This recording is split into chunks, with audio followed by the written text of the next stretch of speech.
Bueno, ahí está.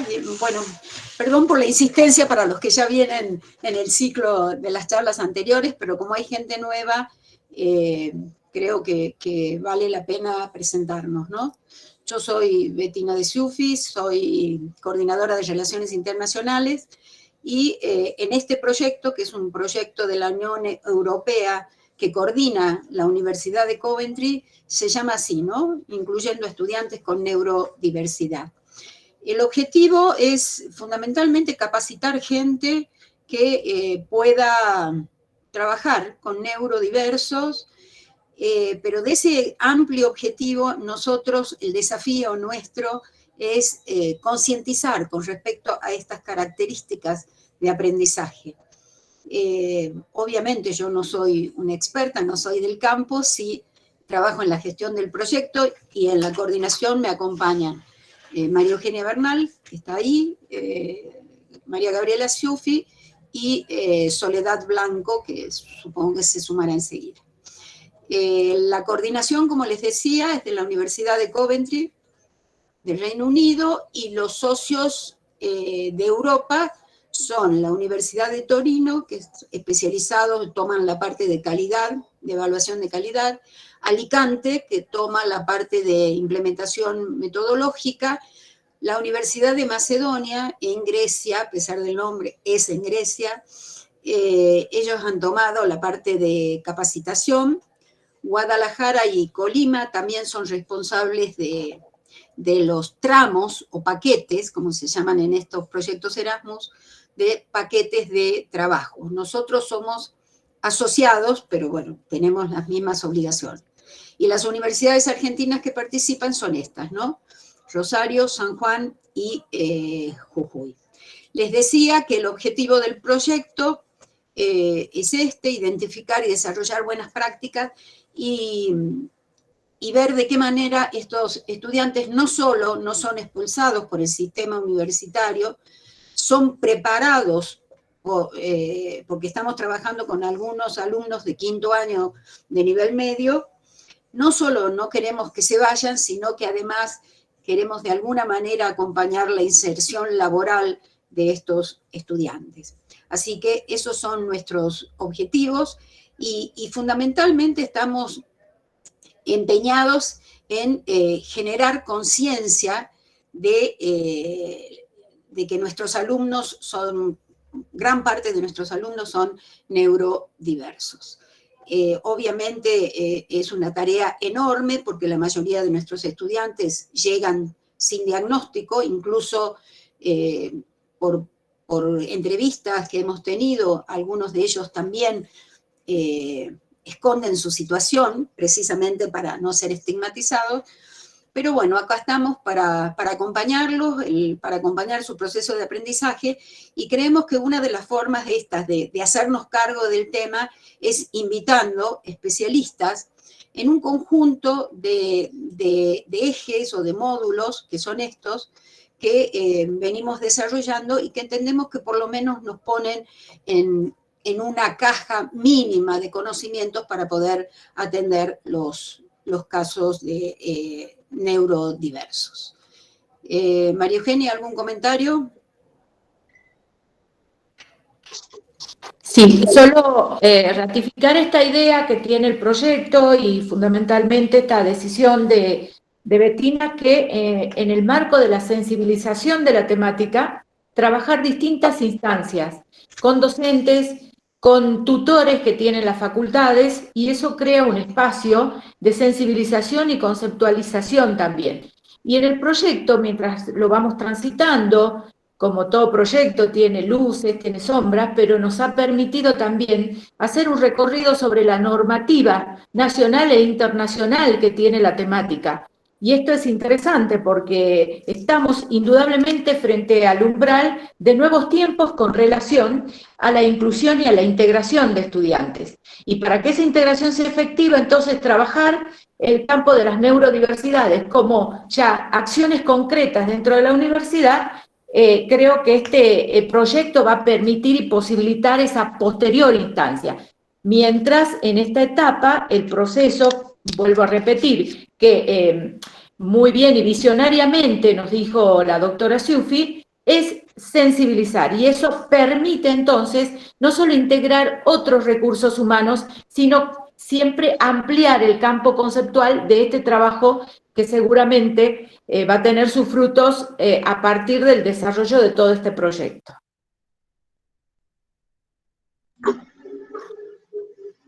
Gaby. Sí, simplemente para los que están por primera vez y habiendo especialistas a los fines de este proyecto y en el marco de este proyecto, se entiende por neurodiversidad, digamos, es un término genérico que incluye patologías tradicionalmente o asociadas con el déficit, que incluyen dispraxia, dislexia, trastorno por déficit de atención con hiperactividad, discalculia, espectro autista y síndrome de Tourette. Eso para entender lo que se enmarca dentro de lo que nosotros llamamos neurodiversidad en el caso de este proyecto.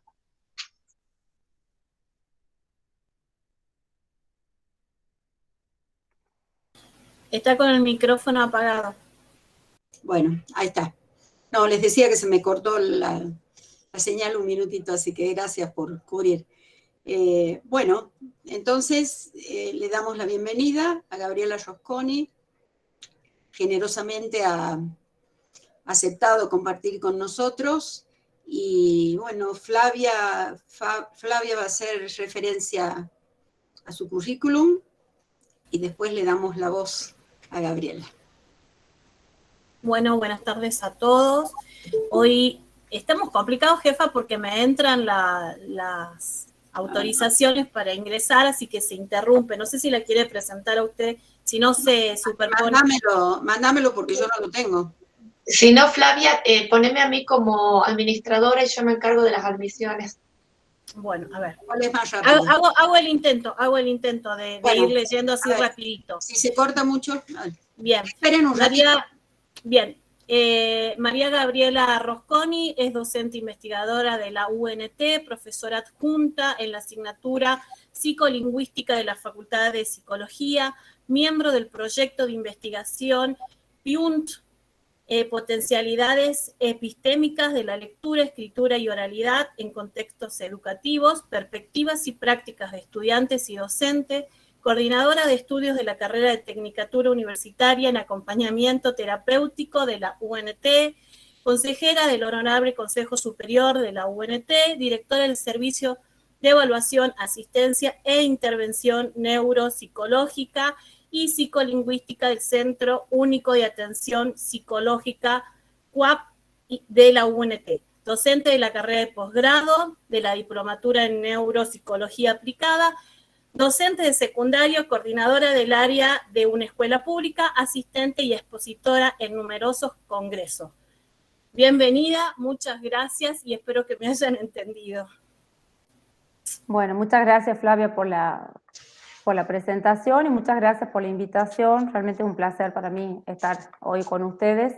Les quería explicar un poco el sentido de mi exposición. Como me dijeron que había profesionales, había docentes y había estudiantes, de hacer lo más amplio posible la exposición, pero lo que es mi formación específica más fuerte es en el campo de los trastornos del lenguaje, ¿sí? En especial el caso de la dislexia que lo mencionó recién Gabriela, ¿no? Entonces traté de hacerlo lo más amplio posible para no centrarme específicamente en esa dificultad y que los aportes nos puedan servir para otros trastornos también, ¿sí? Me esperan un minutito, voy a presentar. Yo ahí ya los dejo de ver, así que les pido que si hay alguna pregunta me corten, porque no voy a ver si levantan la mano o me hacen señas, me avisan y dejo de compartir. Sí, te avisamos. Perfecto. ¿Ahí lo ven ustedes en pantalla completa?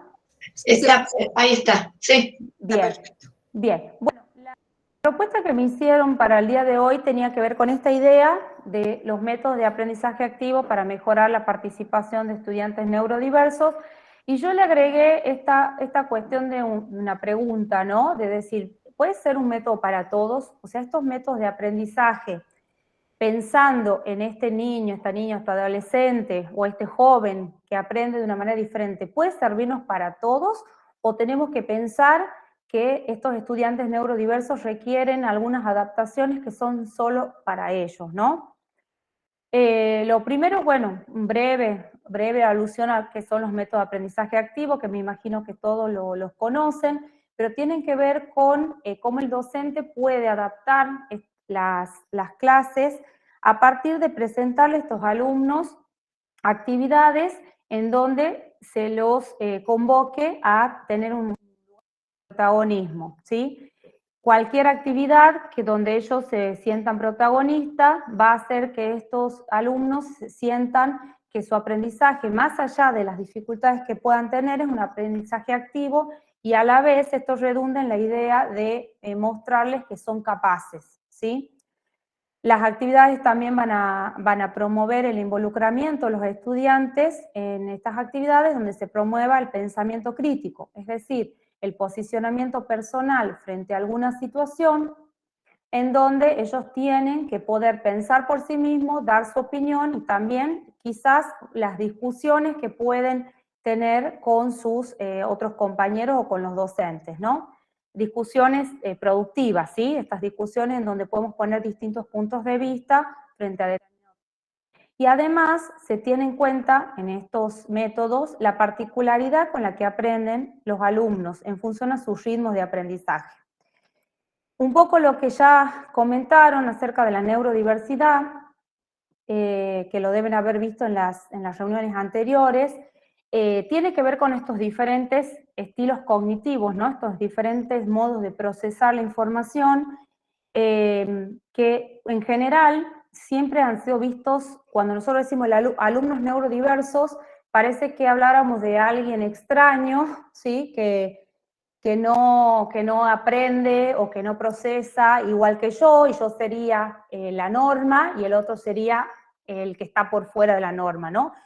A mí me parece que es una discusión que hemos tenido con gente de la facultad acerca de la idea de la neurodiversidad, ¿no?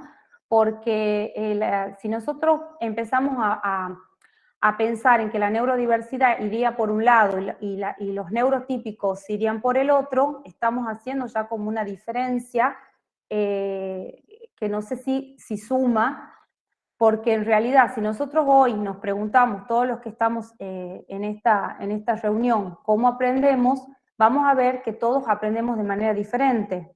Entonces creo que la idea de la neurodiversidad podemos comenzar a pensarlo, ¿no? Como algo que es común a todos, ¿no? A todas las personas que están, en el caso de los alumnos, a todos los que están en el aula, ¿sí? Entonces, la idea de lo diverso tiene que considerarse como un punto a favor y no como un punto en contra, porque justamente en la diversidad encontramos una riqueza que no vamos a encontrar en situaciones donde todos pareceríamos que fuéramos iguales, ¿no?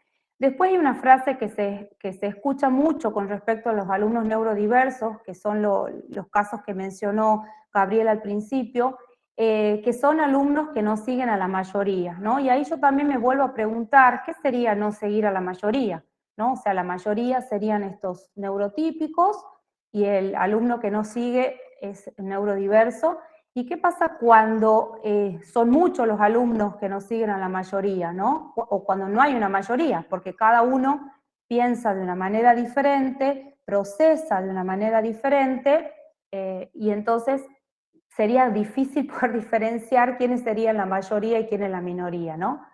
Y bueno, y por otro lado, que creo que la idea que manejan en el proyecto es que la neurodiversidad es un derecho, ¿no? O sea, no por ser neurodiversos o tener un procesamiento diferente o un estilo cognitivo diferente, no serían como, tendrían que ser tratados distintos, sino que justamente es un derecho el poder ser diferente. La neurodiversidad, y esta es una idea que me pareció interesante, se tiene que pensar dentro del aula y fuera de ella como si fuera la regla, no la excepción. Esto es un poco lo que les quería transmitir en la diapositiva anterior, ¿no?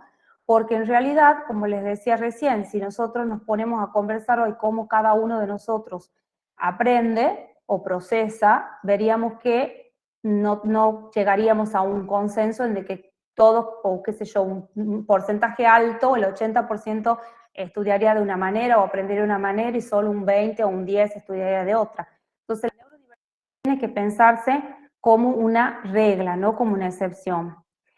Este concepto ha surgido, no quiero ahondar mucho en esto porque me parece que ya hicieron otras presentaciones sobre neurodiversidad, pero bueno, ha surgido en la década de los 90 como el resultado de un movimiento de pacientes con TEA que buscaban ser considerados diferentes, o sea, en esta neurodiversidad, pero no discapacitados, a los que se van a unir, por supuesto, los pacientes con trastornos de aprendizaje, los pacientes con déficit de atención también.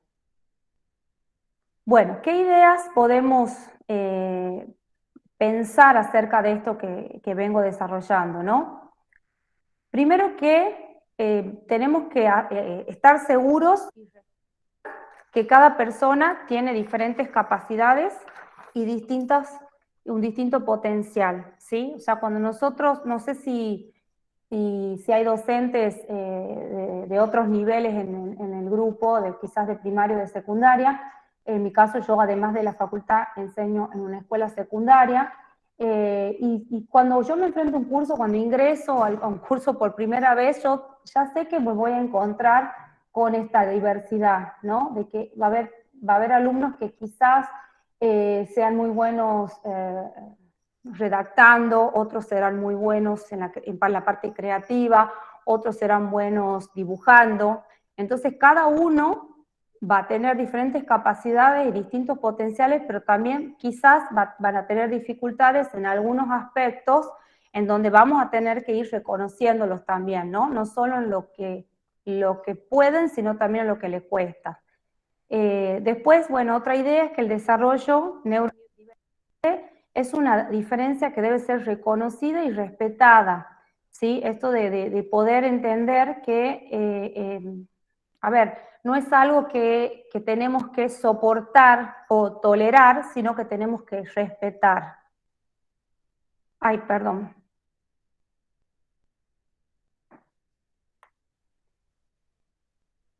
Perdón que no sé qué pasó. Se me cerró el PowerPoint.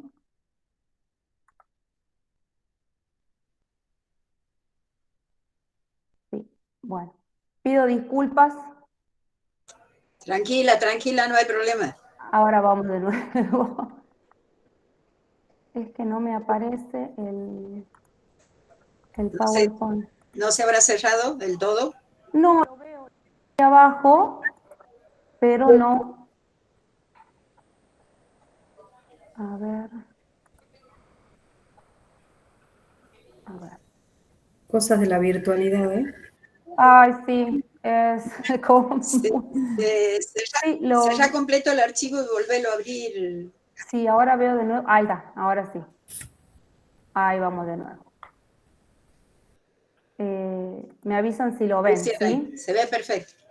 Bien, bueno, iba en las ideas estas, ¿no? Bueno, como tercera idea para pensar es que tenemos que resignificar el valor de la diversidad, y esto es lo que les decía recién, como una propiedad inherente al ser humano, ¿sí? Y esto es un poco lo que traigo al debate, ¿no? Esta idea de la neurodiversidad versus el neurotípico, que quizás tenemos que comenzar a pensar que la diversidad, como dije recién, es la regla y no la excepción, ¿no? Y que justamente es algo propio del ser humano. Y acá una cuestión general, y que yo como docente de la escuela secundaria lo vivo también, ¿no? Más en la facultad, que por ahí tenemos menos tiempo para conocer a nuestros alumnos, que muchas veces tenemos tantos alumnos en el aula que nos cuesta este último punto, ¿no? De conocer qué apasiona a nuestros alumnos.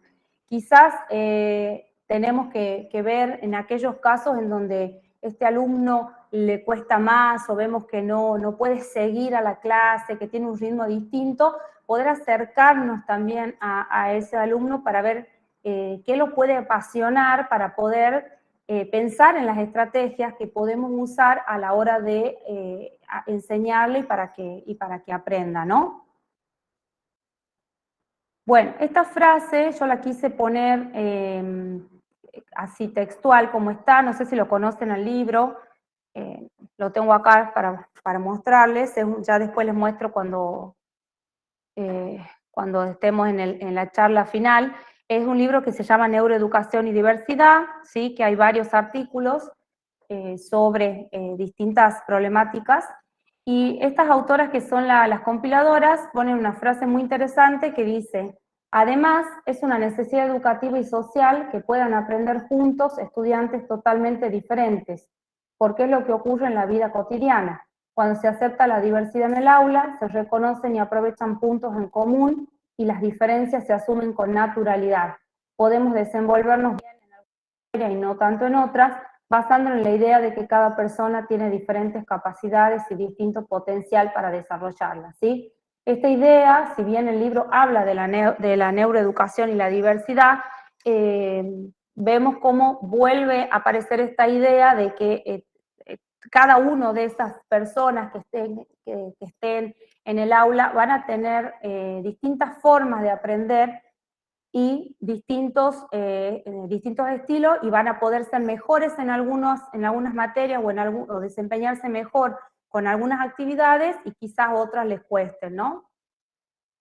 Bueno, yo acá quería hacer mención muy brevemente a lo que sería el marco legal de acá de Argentina con respecto a estos estudiantes neurodiversos que ya están definidos en la ley, no nombrados así, pero sobre todo en lo que sería el principio de equidad, ¿sí? Que bueno, lo voy a leer para no equivocarme, que no me falle la memoria. En el principio de equidad, que creo que es donde nos tenemos que posicionar para pensar en el aula con estos alumnos que tienen otro ritmo de aprendizaje, nos dice este principio que hay que garantizar la igualdad de oportunidades, impulsando el respeto por las diferencias, y de esta manera actuar como un elemento reparador de las desigualdades personales, culturales, económicas y sociales, con especial atención a las que deriven de las necesidades educativas, ¿sí? Creo que acá es cuando tenemos que pensar que si un alumno necesita algo para poder aprender,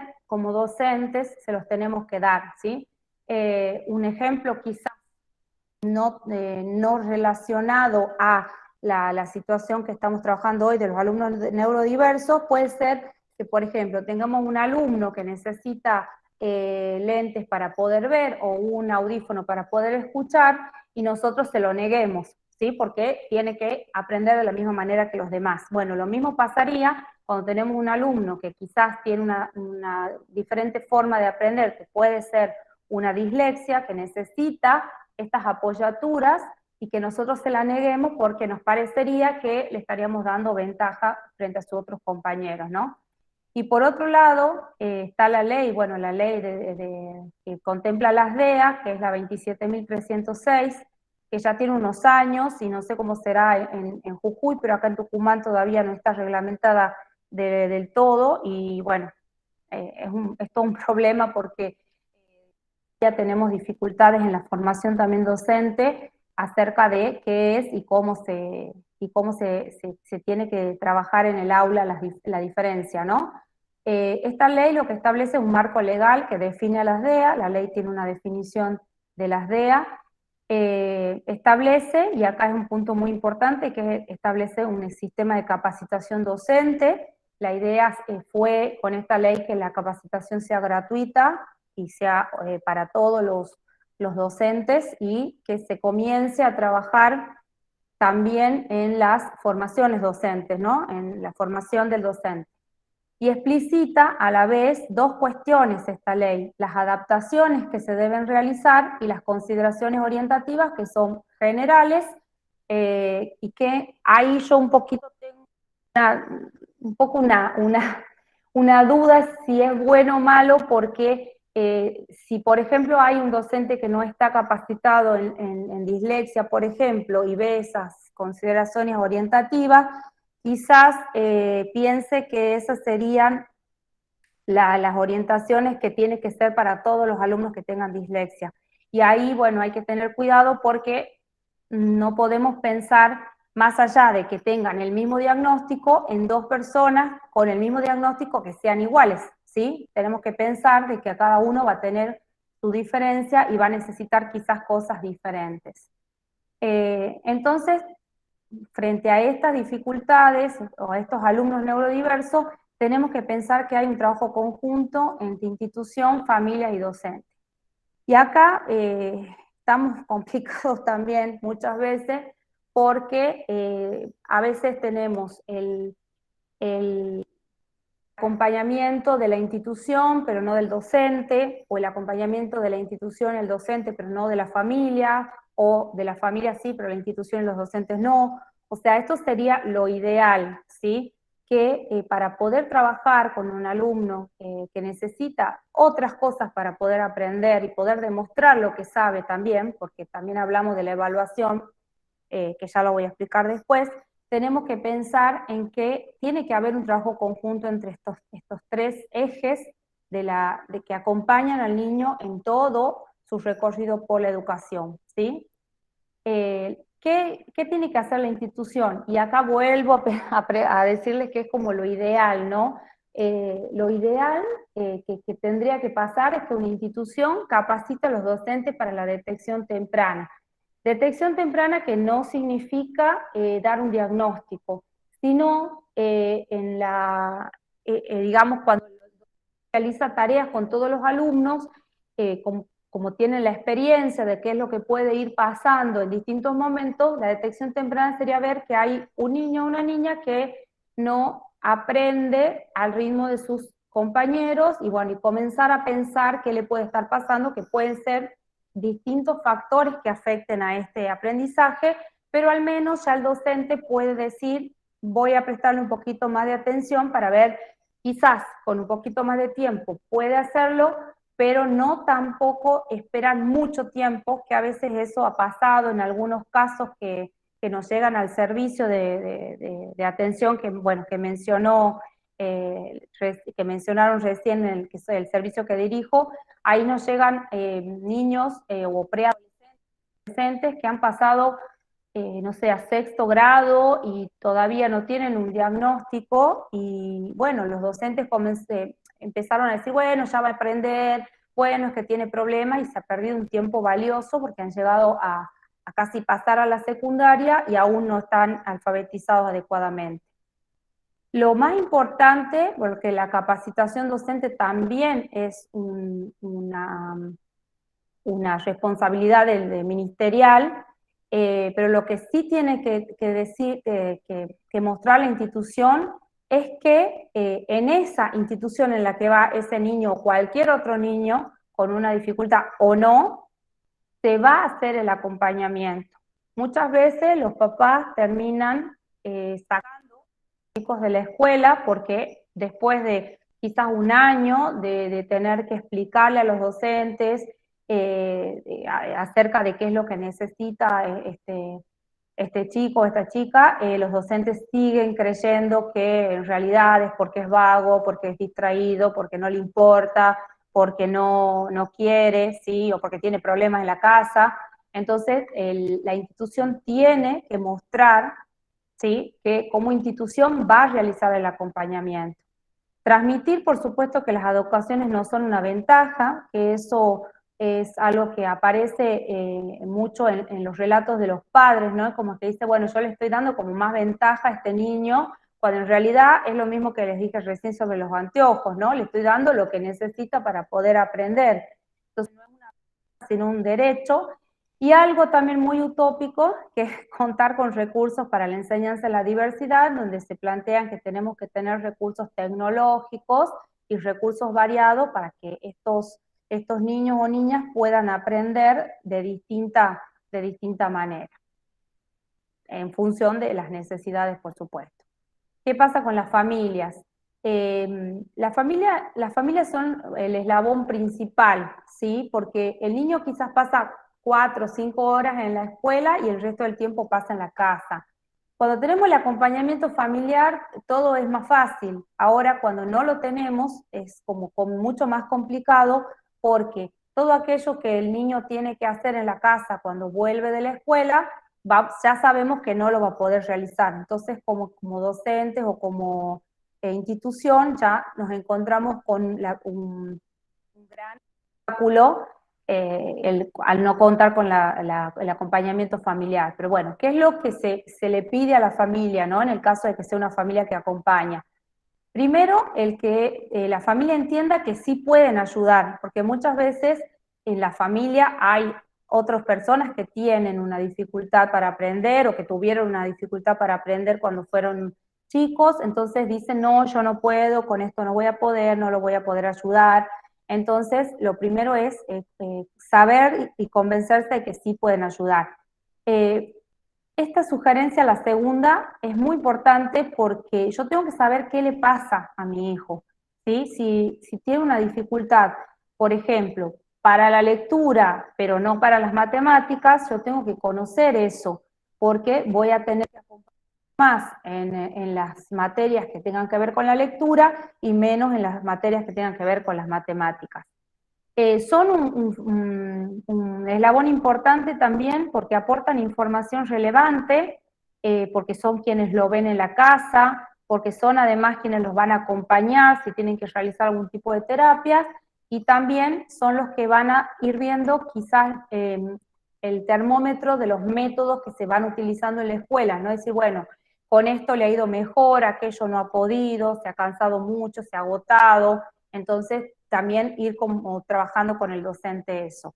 Y la que sigue es algo que para mí es general, no solo para los niños que tienen dificultades, o que aprenden distinto, perdón, para todos los niños, crear un ambiente seguro y estimulante, y por supuesto evitar compararlo con los hermanos.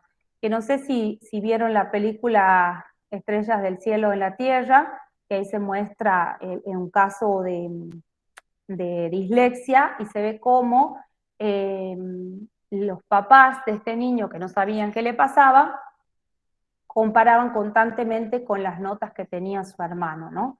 Y lo comparaban siempre a menos y no veían las otras capacidades que sí tenía. Bueno, y esta frase la quería decirla textualmente, como no sé si conocen la obra de Rufina Pearson, que bueno, tiene 2 libros, uno sobre dislexia específicamente y uno que es sobre psicopedagogía, que se llama Una forma diferente de aprender. También lo tengo en mano para mostrárselos después. Y acá hay una frase que me gustó mucho de ella porque dice que el docente cumple un rol fundamental en la vida del alumno, con DEA en este caso, porque en el día a día, quien le propone situaciones de aprendizaje donde constantemente se ponen en juego su habilidad y su dificultad, quien puede generar que la situación de enseñanza-aprendizaje le genere más o menos pasión, más o menos placer, más o menos impacto en su autoestima, ¿no?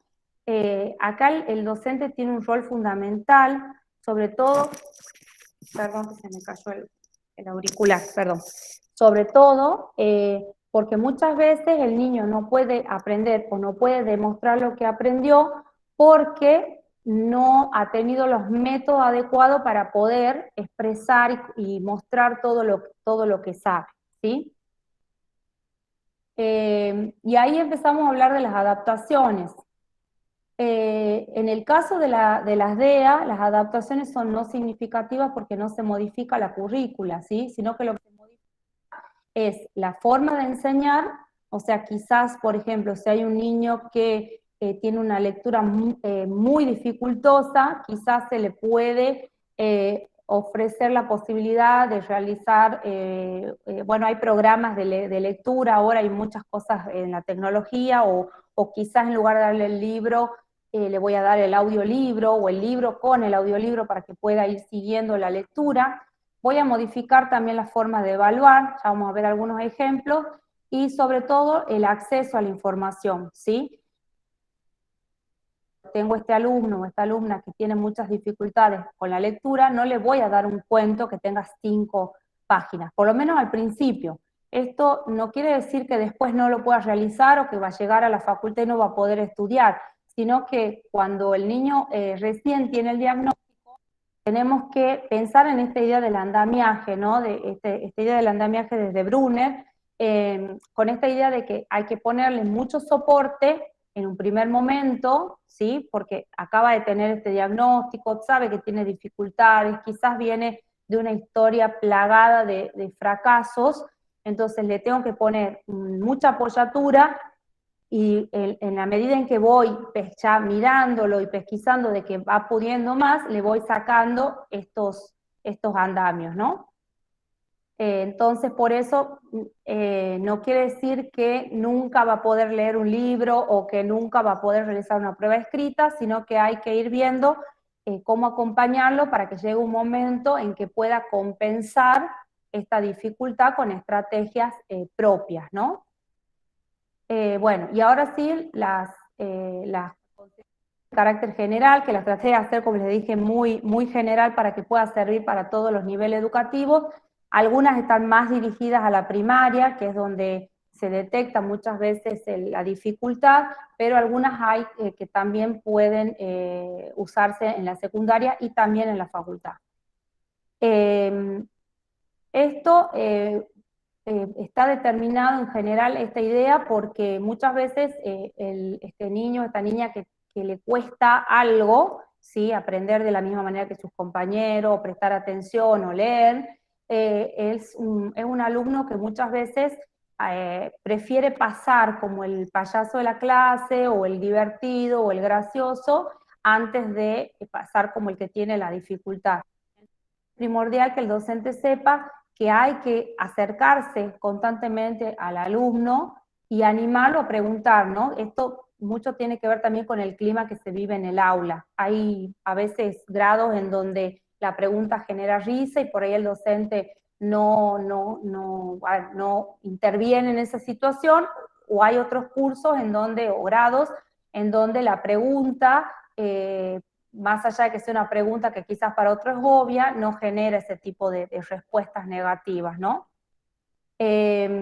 Concederle más tiempo, esto es en función de lo que necesite, ¿no? Ya sea en la evaluación o para la lectura o por un trabajo práctico. Nos pasó en la facultad una vez rindiendo la materia un alumno que no tenía dislexia, pero tenía muchas dificultades para escribir, entonces le llevaba mucho tiempo escribir, entonces quedaba siempre a medias.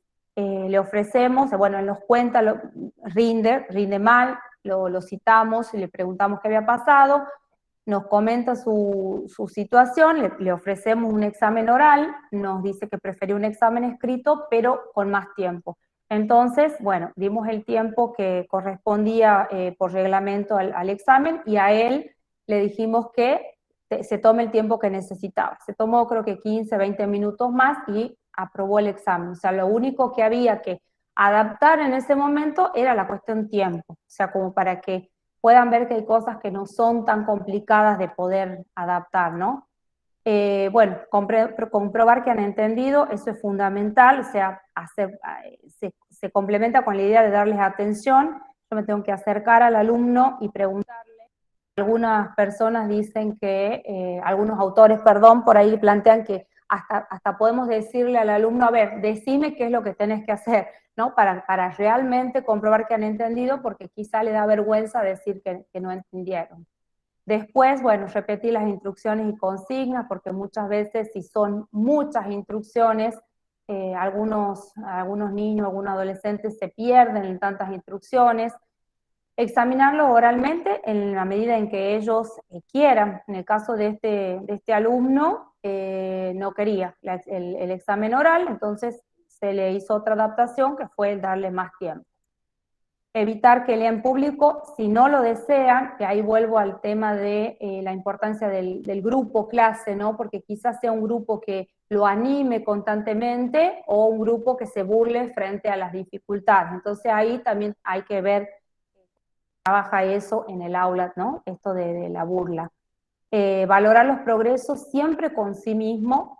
El docente, en general, acá no hablo de un alumno que tenga una dificultad o un trastorno, pero el docente, cuando tiene un aula, tenemos que saber, todos los docentes, que no podemos tener no podemos creer que todos van a tener el mismo desempeño o hasta acá tienen que llegar todos, ¿sí? Porque hay algunos alumnos que van a tener un buen desempeño hasta donde ellos puedan, o sea, lo que puedan dar en el aula, ¿no? Entonces, valorar esos progresos siempre pensando en los progresos consigo mismo, con el niño consigo mismo. Cómo ha mejorado quizás con las intervenciones de profesionales externos o con las adaptaciones que se realizaron en la escuela, y ese progreso consigo mismo.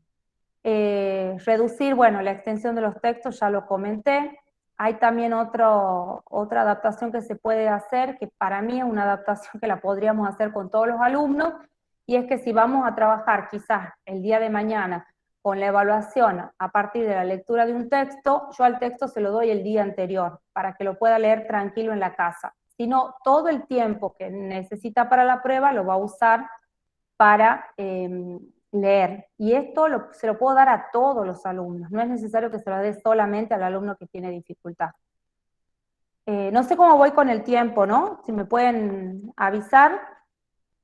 No falta mucho, pero a ver si me apuro o no.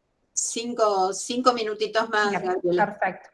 Muchas gracias. Bueno, sentarlos lo paso todos juntos, así los puedo ir leyendo. Sentarlos con compañeros solidarios en su saber, bueno, también tiene que ver con esta idea del andamiaje, desarrollo próximo, el compañero que lo pueda ayudar, asistir, pero no el compañero que le hace la tarea, ¿sí?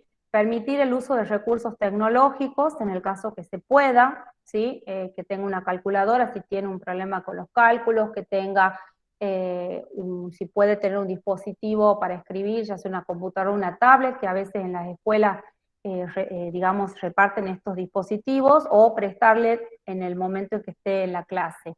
No limitarlo a tareas sencillas, porque ahí lo que estaríamos haciendo es decirles que puede menos que los demás, sino que tienen que ser las mismas tareas ofrecidas de otra manera. Dosificarla muchas veces también es otra sugerencia que también se puede pensar para el examen. Cuando yo le doy un examen, quizás tengo un ejercicio de matemáticas que tiene una consigna larga, donde tiene que hacer 3 ejercicios diferentes para llegar al resultado. Lo que puedo hacer es que darle la primera consigna, comprobar que ha entendido, comprobar que ha terminado eso, y recién darle la segunda consigna. Las actividades en grupo son fundamentales, pero vuelvo a repetir esta idea del grupo, que tiene que ser un grupo solidario, ¿sí? Un grupo que trabaje como grupo y que lo incorpore con lo que él sí puede hacer, ¿no? Y acá las evaluaciones distintas a las escritas, me refiero a que uno puede evaluar de distintas maneras, no solo con un examen escrito y no solo con un examen oral, sino también puede evaluar, qué sé yo, que el alumno tenga que realizar un video, o que tenga que hacer una presentación en PowerPoint, o que pueda hacer un afiche. Bueno, hay distintas estrategias que se pueden usar, además de las clásicas evaluaciones escritas. Ser flexibles con la ortografía, si hay además un problema de ortografía, y evitar la copia excesiva, porque hay una fatiga muy grande, lo que deja poco tiempo después al niño para poder realizar las otras actividades de más alto nivel. Y bueno, y acá les voy a presentar, no sé si conocen ustedes la Fundación DIFAM, que es una fundación de las familias de los alumnos con dislexia, y bueno, hay distintas informaciones, y leyendo sobre la página vi unas conversaciones entre mamás dentro de una nota que había salido, y me pareció interesante poder transmitirles el impacto que tiene la dificultad en lo emocional desde las voces de estas mamás, ¿no? Las pueden buscar, las copié textuales para que no se pierda nada de lo que dicen.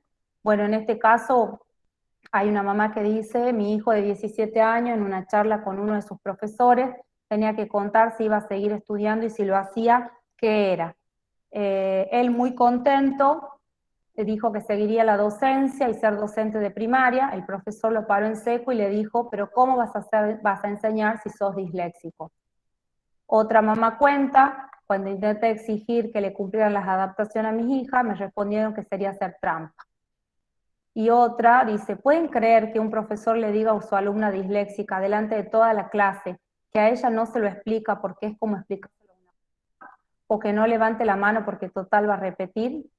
Acá es ver cómo lo que vive el niño, ¿no?, en el aula muchas veces impacta mucho en lo emocional, o sea que estas dificultades no solo son de aprendizaje, sino que también se las lleva a su vida personal y pueden afectar enormemente a la vida en general de estos niños. Y ahora sí, para terminar, estaba siguiendo el Power, acá esta imagen para mí me representó, ¿no?, cómo cada niño es un dispositivo diferente para escribir y para pintar, ¿no? Y cada uno tiene sus particularidades y todos pueden dibujar y pintar. Y quería, bueno, compartirles esta frase de Loris Malaguzzi: una escuela debe ser un lugar para todos los niños, no basada en la idea de que todos son iguales, sino que todos son diferentes. Bueno, muchas gracias y dejo la bibliografía por si alguien la quiere después ver, me avisan y les paso el PowerPoint con mucho gusto. Muchas gracias. Sí, sí, Gabriela, excelente, muchísimas gracias. Sí, nosotros estamos tratando de hacer un digesto con el material que nos acercan, ¿no? Así que si nos podés compartir aunque está grabado, pero si nos puedes compartir el PowerPoint, mucho. Sí, se lo pasé a Flavia, así que lo bueno, tiene ya. Bueno, sí, ya sí, Yo lo sí. tengo. Bueno, gracias. No sé, ¿alguien quiere? Yo tengo una pregunta, pero ¿alguien quiere abrir el fuego? Tenemos unos minutos para aprovecharla a Gabriela. A ver. Sí, Gabriela, muchas gracias, muy claro, excelente. Bueno, sabes lo bien que nosotros nos viene todo tu conocimiento, tu experiencia profesional. Hay una frase que vos mencionaste, creo que textual la de a decir, que la detección temprana no es un diagnóstico. Nosotros es uno de los temas muy importantes que tenemos en el proyecto. Te imaginarás que a nivel universitario, cuando nosotros entramos en este proyecto y nos preguntaban qué acciones tiene la universidad para estos estudiantes, lo único que teníamos como referencia es lo que en Jujuy se denomina un JUPRODI, que es todo el avance respecto a las discapacidades que habrás visto en todas las universidades, también en Tucumán, mucho respecto a lo físico, a los medios para rendir examen, pero con el concepto de discapacidad que ya todos tenemos claro acá que no es lo mismo. Por supuesto, respondimos sobre eso. María Eugenia estuvo haciendo un excelente trabajo con el tema ingresantes y tutorías, pero vamos a tener para el año que viene un desafío que este proyecto trata de impulsar, de que se incorporen algunas medidas de detección temprana, digamos, porque justamente quiero hacer el subrayado con el diagnóstico, porque esto nosotros poniéndonos como docentes de la universidad o gestoras en distintos cargos, no es algo que de ninguna manera podríamos diagnosticar. Lo que más pensamos es remitirnos al secundario, donde también se está trabajando con este proyecto, y ir imaginando que cada vez más los estudiantes podrían venir con un diagnóstico realizado en niveles anteriores, que es lo que vos muy bien destacás. De hecho, esta propia ley que compartiste da a entender que todo el sistema universitario no está contemplado ahí, porque el órgano es el Consejo Federal, ¿no?, de Educación, y el Consejo de Salud.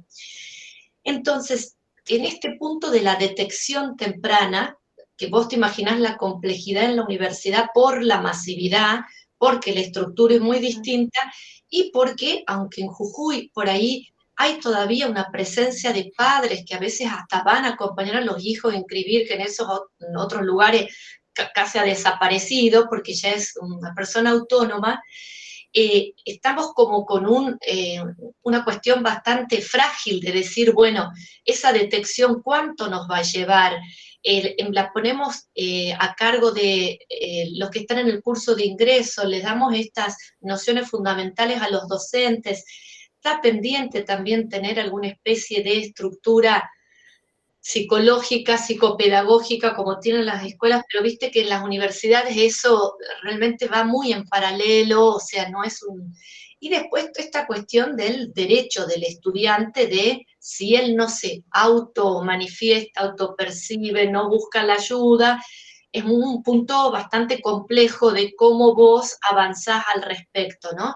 Entonces nos gustaría mucho toda tu experiencia en otros niveles, por ahí llevado al nivel universitario.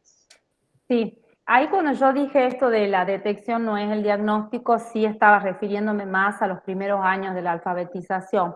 Les cuento un poco cómo es en la Facultad de Psicología al menos, ¿no? La verdad que la materia que yo dicto se llama psicolingüística y es una materia que en el cambio de plan pasó a ser optativa, lo cual es bastante complejo porque puede haber alumnos que terminen su formación académica y no hayan pasado por la materia, por lo cual de dislexia, por ejemplo, dislexia, porque abordamos otros trastornos también, no sepan nada. Nosotros con mi compañera de cátedra, somos dos nada más, hace tiempo que venimos tratando de armar algún proyecto a nivel universitario, ¿no? De poder, coincido con lo que dice Gabriela con respecto a la dificultad de hacer detección en la facultad, donde no sé cuántos alumnos reciben ustedes, nosotros 1000 y 2000 creo que fue este año por el tema de la pandemia del año pasado. Entonces sería imposible poder hacer una detección temprana, digamos temprana, ya está muy atrasado, pero temprana cuando está ingresando a la facultad. Lo que estamos trabajando ahora, primero es que estamos tratando de armar este proyecto en estos últimos meses o quizás en el año que viene, bueno, para aquellos alumnos que quizás tienen ya el diagnóstico o aquellos alumnos que sospechan puedan tener el acompañamiento que corresponde, porque, por ejemplo, en el caso de este alumno que yo les comento, quizá a otro docente no lo hubiera citado para preguntarle por qué había tenido un desempeño que no coincidía con lo que habíamos visto anteriormente en las horas de consulta, ¿no? Quizás pasa como, bueno, le fue mal y quizás 10 veces tiene que rendir hasta que en algún momento. Entonces, bueno, uno de los proyectos es poder hacer un proyecto que tenga que ver con las dificultades, pero sí poseemos en la facultad lo que se llama el Sistema Institucional de Tutorías Académicas, que un poco están trabajando con estas situaciones, ¿sí? Tenemos, por ejemplo, un alumno con Asperger, que tiene su acompañante terapéutico, que lo acompaña a las clases, y este sistema de tutoría que se llama CITA, la sigla de CITA, va haciendo también el acompañamiento en relación a las materias, porque acaba de ingresar, está en primer año. Entonces hay un tratamiento, pero ahí la veo a María José que me decía algo, ya te leo María José. Hay un tratamiento para algunas dificultades en particular, pero casi siempre es voluntario.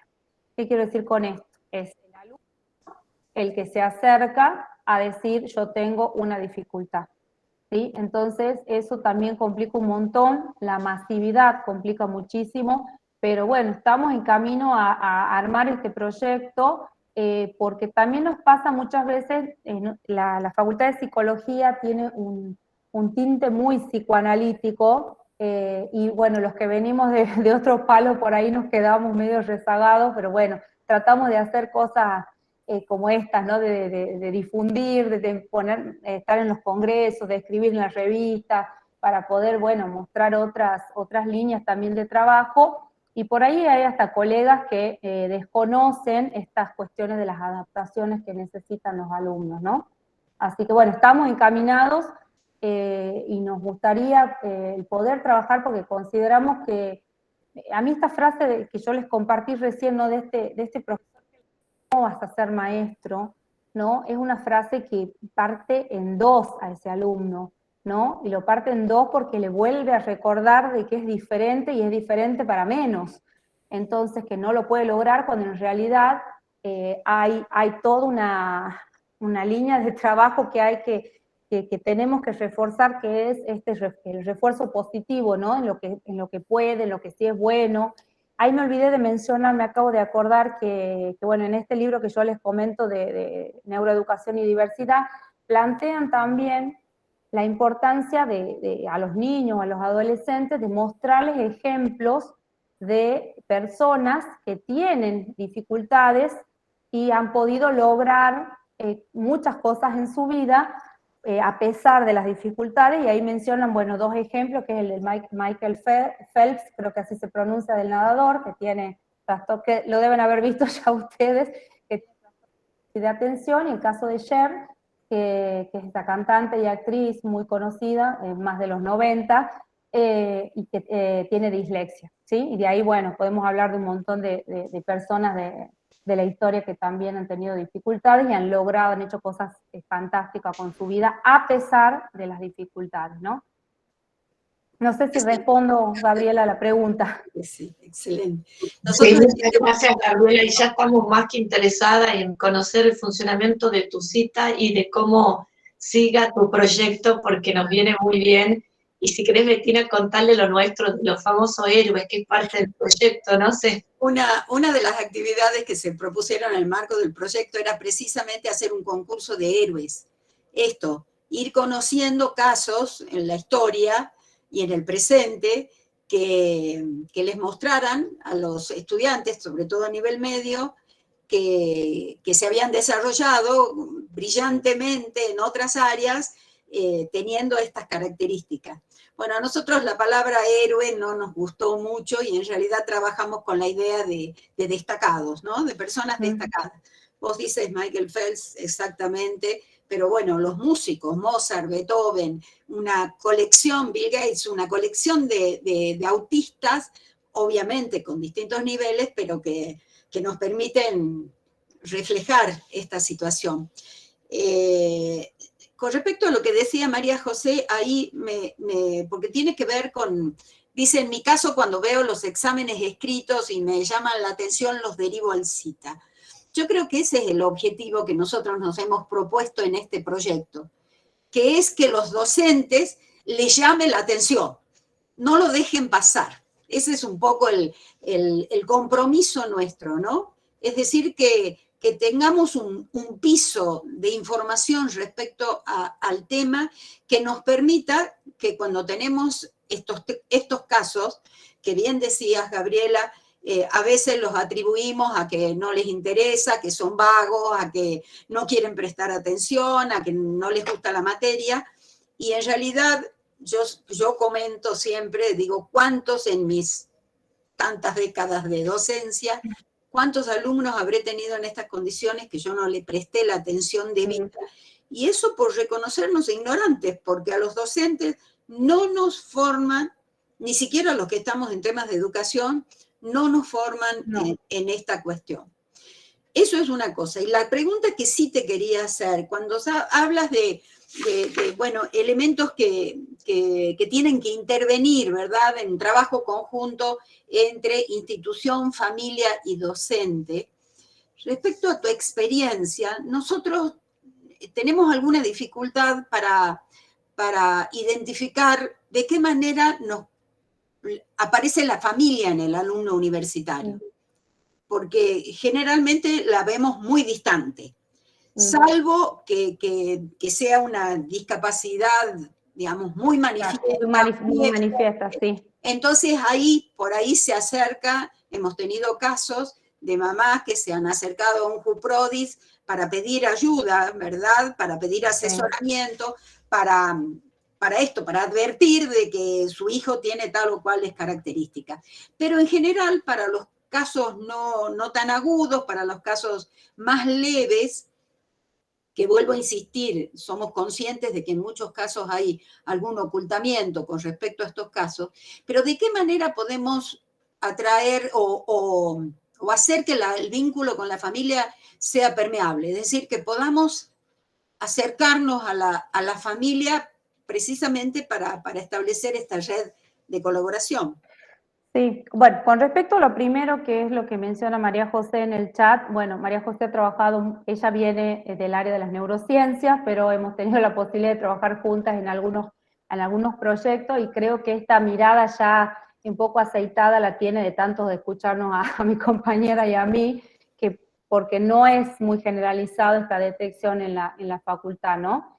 Y con respecto a lo de la familia en la facultad, es lo más complicado, porque yo como soy docente secundaria, por ahí hay otras situaciones que ocurren con los adolescentes que no tienen que ver con una dificultad o con un trastorno, en donde tengo familias que están inmediatamente cuando los llamo, colaboran, se hace una derivación y la hacen, y hay otras familias en donde se niega esto que decía recién Bettina, ¿no?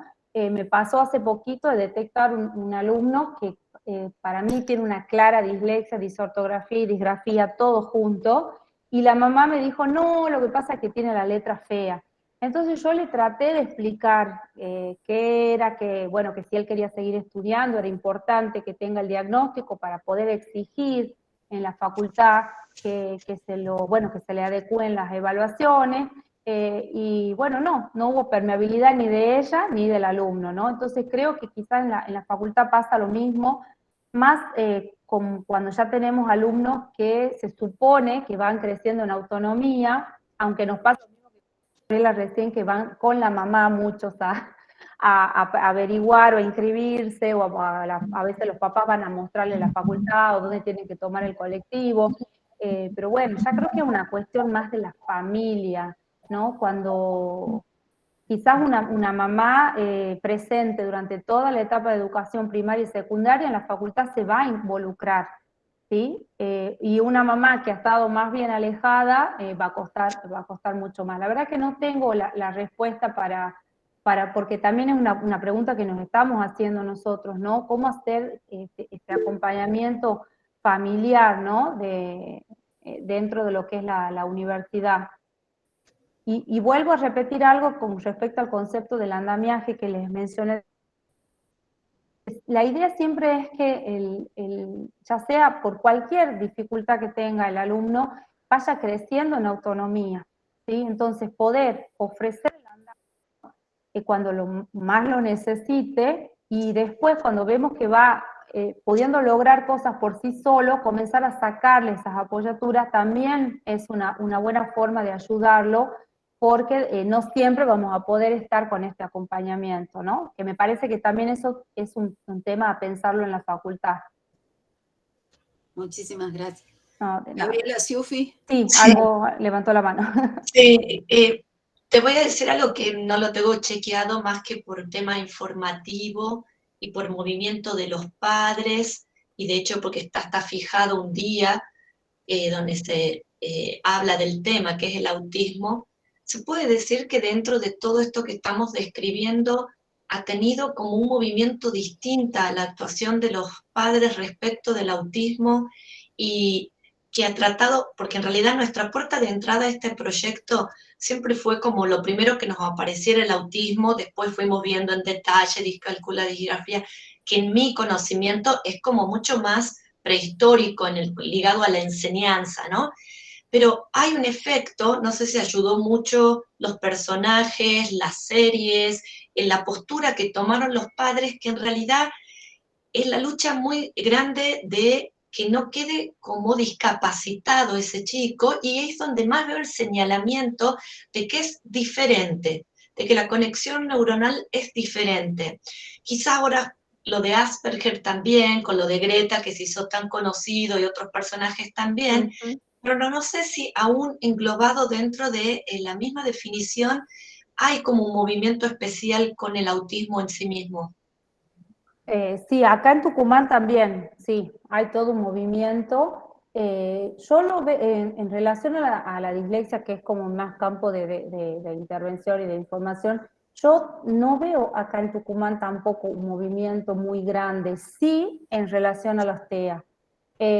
Y si los invito a leer la página, si se sorprendieron con las cosas que escribí, no quise escribir otras porque de ninguna manera mi intención es decir nada negativo del docente, al contrario, el docente para mí es el que se pone al hombro todo, con herramientas, sin herramientas, aprendiendo, pagando de su bolsillo las capacitaciones, pero bueno, ahí por ejemplo hay todo un movimiento en Buenos Aires que yo lo voy viendo en relación a lo que ellos comentan, que en algunas escuelas hasta piden que lo que se llama acá la supervisión, no sé cómo se llamará en Jujuy, que algunas escuelas piden hasta que el diagnóstico esté como avalado de supervisión para que recién hagan las adaptaciones. Entonces todo eso ya hace que pasen meses donde ese chico está ahí sentado sin tener las adaptaciones que requiere para aprender. Pero sí me parece que hay un movimiento muy fuerte a nivel nacional de los TEA, con esto que dicen también de las series, y quizás hay otras dificultades que quedan como más solapadas, ¿no? Esto de, a nosotros nos pasó en el servicio, ¿no? Cosas bastante movilizantes porque nos llegaron niños de 9, 10, 12 años que no sabían escribir y leer, tenían una lectura de un niño de quizás de principio de primer grado, y nosotros les preguntábamos a los papás cómo habían llegado a un quinto grado o a un cuarto grado, y los papás nos decían que bueno, que las maestras lo habían hecho pasar porque él era bueno, porque tenía un hermanito, lo veían con actitud, muchas veces le tomaban oral, pero el chico no sabía escribir nada, no es que le complementaban el examen escrito con el oral, sino que solamente era desde la oralidad, entonces la alfabetización había quedado en otro lado, y cuando llegaba a un cuarto grado, por ejemplo, la maestra decía, no es mi problema, eso tendría que haber pasado antes. Entonces el niño terminaba como boyando de profesional en profesional, sin saber qué es lo que le pasaba, ¿no? Entonces creo que tendría que tener más fuerza el movimiento de los papás con las otras dificultades o trastornos como lo tienen. Acá también hay en el día del autismo hay una maratón muy, muy grande que se realiza, y bueno, y se visten de colores algunos, de color celeste, entonces todo, el color azul, perdón, y todo eso ayuda para visibilizar, ¿no? Creo que habría que visibilizar todas las dificultades que pueden tener. Muchas gracias, Gabriela. ¿Otra pregunta? ¿Alguien quiere hacer otra pregunta, un comentario? Acá en el chat aparece una mamá. Bueno, gracias por acompañarnos. Adriana. Muchas gracias, Adriana. Tenemos el mismo objetivo. Sí. Tenemos el mismo objetivo. Me preguntan sobre la presentación, sí, ahí está, la tiene Flavia, y cualquier cosa después, Flavia, comparta mi mail, no hay ningún problema. Si necesitan para que les pase alguna bibliografía o algo específico, no hay ningún problema. Buenísimo, excelente. Bueno, ya estamos en tiempo. Muchísimas gracias, Gabriela Rosconi, ha sido realmente un placer. Muchas gracias a ustedes. Escucharte y bueno, aprender. Obviamente que vamos a volver a pedirte que nos ayudes, porque también para nosotros es toda una novedad, y bueno, trabajando porque somos docentes y desde ahí pensamos este tipo de cosas, ¿no? Así que muchas gracias. La verdad que estoy muy honrada por la invitación, y algo que a mí me encanta hacer es generar redes con otras provincias, con otras profesiones, porque creo que es la única manera en que podemos salir adelante en las situaciones que nos preocupan a todos, ¿no? Como mamá, o como docente, o como profesional de la salud o de la educación, a todos nos interesa tejer estos lazos que nos puedan ir como colaborando nosotros acá en Tucumán, y desde Tucumán a ustedes allá en Jujuy. Así que muchas gracias, y ojalá podamos encontrarnos presencialmente. Muchas gracias. Gracias a todos. Bueno, y les vamos a todos los que están, les vamos a mandar el anuncio del próximo encuentro, que estamos tratando de confirmarlo para la semana que viene, pero como no tenemos la última palabra, no lo quiero anunciar, pero vamos a tratar de mantener para el próximo jueves la otra actividad. Muchísimas gracias a todos, que tengan Muchas gracias.